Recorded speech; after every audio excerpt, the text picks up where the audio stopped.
Do you ever have so much going on that you wish the world would stop for a whole day while you catch up? No? I do. Recently I found myself planning to get some important things done during a lunch break, only to find lunchtime shrank to a stand-up, on-the-run time. When life gets hectic and one thing after another hits, what do you do? My name is Ian Currey, and this is another episode of Thinking Out Loud. If you enjoy these videos, go ahead and subscribe so that you get notified next time one of these videos comes along. Oh, and share the links with your friends so that they can enjoy them too. Now, come on, let me tell you what I think.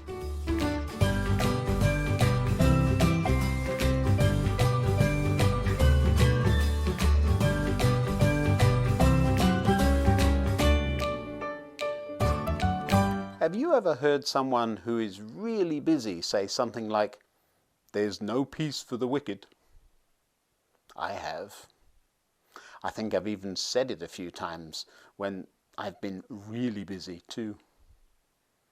I'm one of those people who likes to know where sayings come from, and sometimes you can get quite a surprise about the origins of sayings. There's no peace for the wicked. Where do you think that comes from?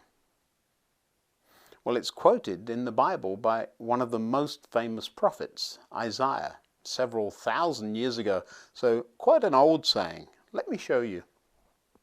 "There is no peace for the wicked, says my God." Isaiah says that particular saying came from God. By now you will know that when I find something in the Bible, I like to dig around a bit and see what was going on and not just take the saying and mistreat it. Look at the verse right before this one.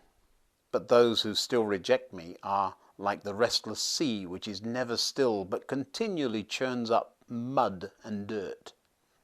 A restless sea, that sounds like life sometimes, doesn't it? One wave of things after another, crashing into the beach, making foam and spray, and churning up the sand.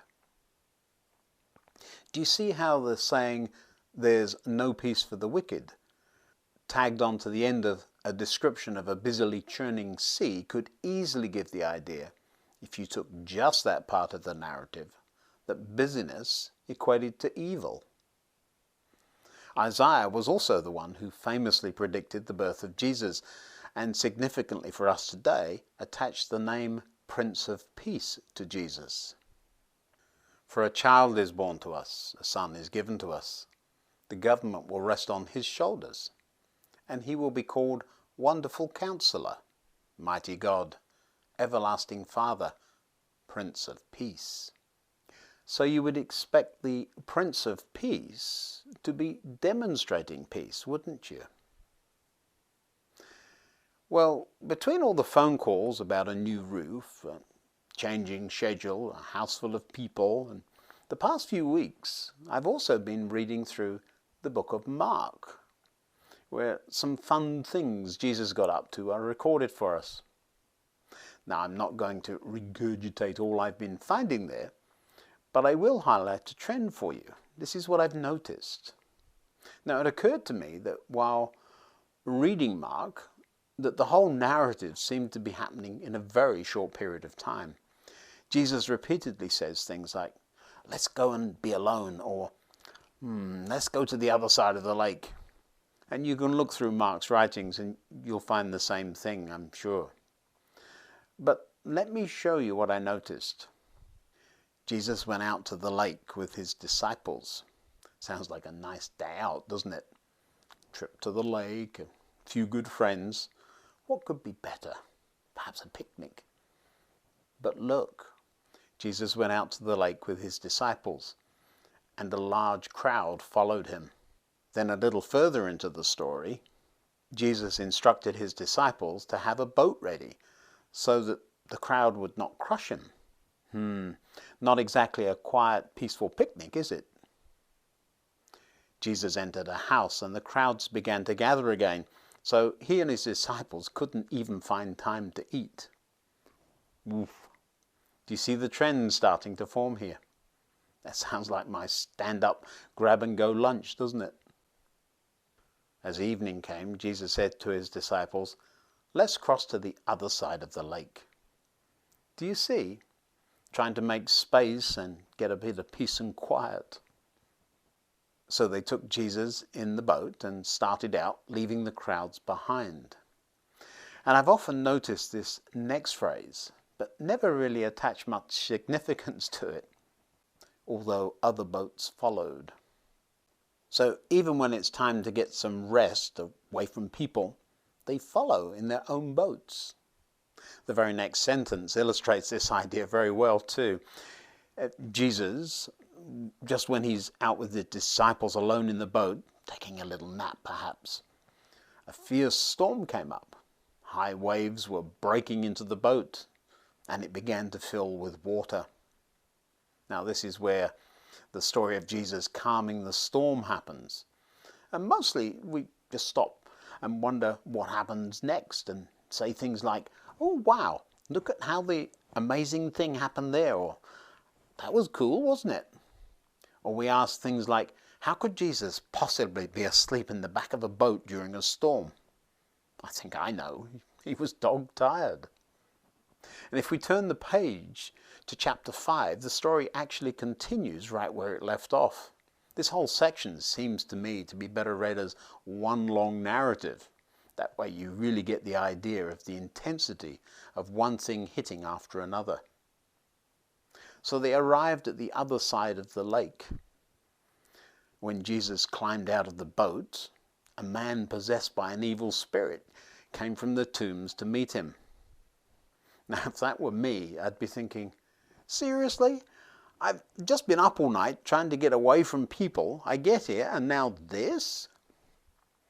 But Jesus deals with the situation in a way that only he can. And of course, once again, we find a crowd soon gathered around Jesus, and they saw the man who had been possessed by the legion of demons.